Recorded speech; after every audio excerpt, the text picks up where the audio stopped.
Good morning, Oxbow Creek, and welcome back to our new school year, 2016-2017. Hard to believe. I want to do a special welcome to our kindergartners who are all brand new and the new kids. We have a lot of kids who registered at Oxbow Creek for the first time this year, so a special welcome to all of you. This is my opportunity just about every week to get onto TV and show up in all the classrooms and share a few thoughts with you guys. So it's kind of the routine. I try to keep it to about 10 minutes or so, but it's something I look forward to every week. And I look forward to it for all kinds of reasons, but mainly because we like to highlight kids too. I start asking the teachers as early as next week, who are some kids that we want to highlight on this news program to show the rest of the kids in the school what we expect and what we want for all of you. So let's hope that maybe that's you this year that we're featuring on announcements.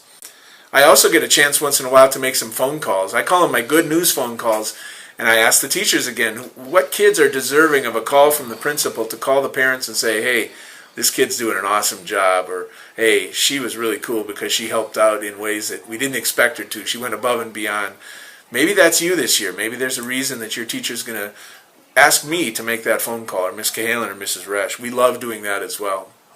Start of the year has been a smooth one for the most part. We're getting into our routines. I will mention the hallways, kids. I know the teachers are going at great lengths to remind you we want to be quiet going through the hallways, because, in fact, silent, because there's so much coming and going, and there's a lot of learning that's happening. We don't want to disrupt the learning in the classrooms, so do that as quickly and quietly as possible. And we're off to a pretty good start, but we could use some reminders in those hallway areas, especially when there are 4 or 5 classes shifting at the same time. Lunchroom. I know we're working hard to get you through that line so you can have enough time to eat. 3rd, 4th, and 5th grade, it seems like that's going better. K1 and 2, we still need to move through that very quickly so that if you remember your number and you right away grab the food that you're going to have on the self-serve of the fruits and vegetables, get through that line as quickly as possible. I know I'm getting a chance to go around the school.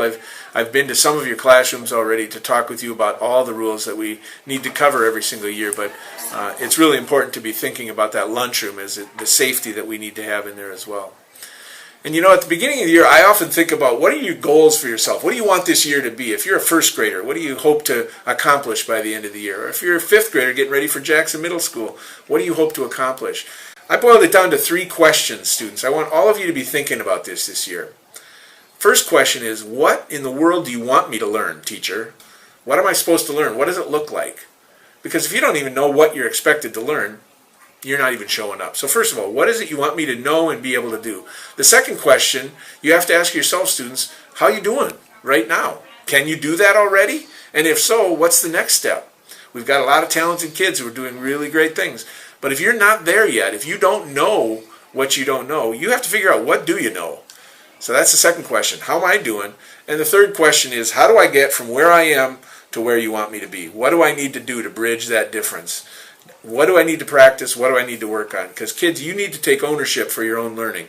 We're here to make sure we set the table. It's all there for you. It's up to you to show up and do what you need to do. So 3 questions. What do you want me to do or know? How am I doing right now? And what do I need to do to get from where I am to where you want me to be? If you guys are answering those questions, we're going to do a lot of great things this year. Earlier today, I got a chance to interview Bob Kay from Club's Choice, our fundraiser guy. He's the lead guy, and here's a clip from that interview. Students, I've got a guest here today that I want to make sure that you know who he is. He's been around the school a lot already these first couple of weeks. His name is Bob Kay, and he works with a company called Club's Choice. And you maybe saw him on that video on Friday.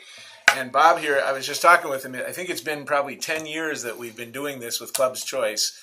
And students, remember, this is the money that we raise to pay for things like our Artists in Residency, our James Hirsch program for 2nd graders, the Zoomobile for 1st graders, all kinds of extra things that we're able to do because of it.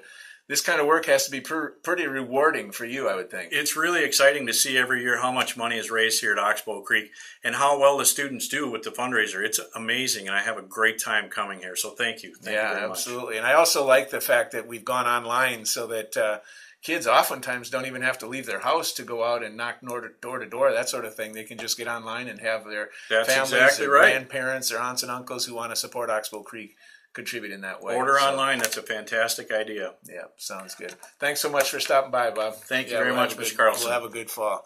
All right, students. We've got 2 weeks to do this. Let's see if we can reach our goal. I know you guys are up to the challenge. So with this 2 weeks, let's get it done. I think the goal is, again, $40,000 that we put back into the programs for you guys, kids. So thanks for all the work that you do with that.